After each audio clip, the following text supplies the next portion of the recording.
Hanggang signal number 3 naman ang posibleng itaas sa Metro Manila dahil sa parating na bagyo, kaya inihanda na ang mga pumping station, evacuation center, pati mga billboard. Nakatutok si Maki Pulido. Sinimulan ng itupi ang ilang mga higanteng tarpaulin sa Metro Manila bago dumating ang bagyong tatawaging Uwan. So we have more than 40 areas na identified as flood prone. So yun po ang binabantayan. So kini-clear na po natin yung mga drainages and canals na nearby. So dapat maaga pa lang, hindi pa dumarating yung baha, ma-evacuate na sana sila. Wala nang mga karating sa kanila. Ultimo yung mga responder natin, mahihirapan ng pumasok. Pwede nang puntahan ang Permanent Evacuation Center ng Barangay Bagong Silangan, Quezon City na malapit sa Marikina River. Nakasetup na ang partition tents at nakastandby ang lulutuin para sa mga evacuee.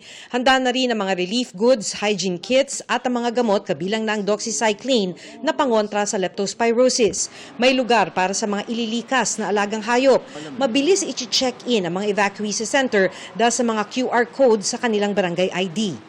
Lahat ng mga residente dito sa Barangay Silangan ay may ganitong ID na may QR code. Pagpasok nila ng evacuation center, ang una lang nilang gagawin ay isa-scan ang QR code na ito. Tapos, lalabas na ang lahat ng impormasyon nila dito sa laptop. Kanilang pangalan, mga kasama nila sa bahay, kung may PWD ba, kung may buntis pa, kahit na listahan kung meron silang alagang hayop. Kaya hindi na sila kailangang ma-stress na i-interviewin pa o mag-fill out ng forms pagkatapos nilang lumikas. Yung mga naghihintay po dito ay yung comfort nila, kasi para mabalik yung dignidad sa kanila na kapag nabahaan ay maging maayos yung kanilang tutuluyan.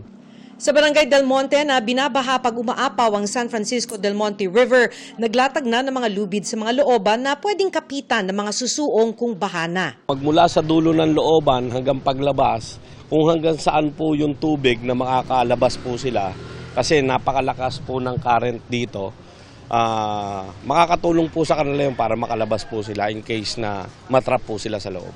Pagka parating yung bagyo, inaagahan na namin ligpitin itong mga paninda namin nasa baba.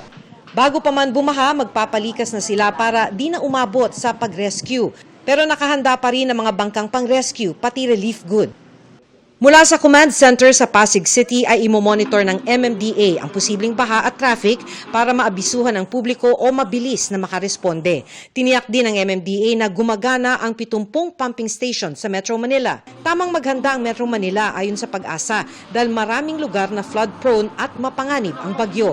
Asahan din ang landslide at storm surge sa ilang baybayin. Habang papalapit pa ang bagyo at lalong-lalo na malapit na sa kalupaan, of course we expect na maging more intense. The best is maging alerto, maghanda at mas more subaybayan yung mga information ng mga binibigay ng Pag-asa. Para sa GMA Integrated News, Maki Pulido, Nakatutok, 24 Oras.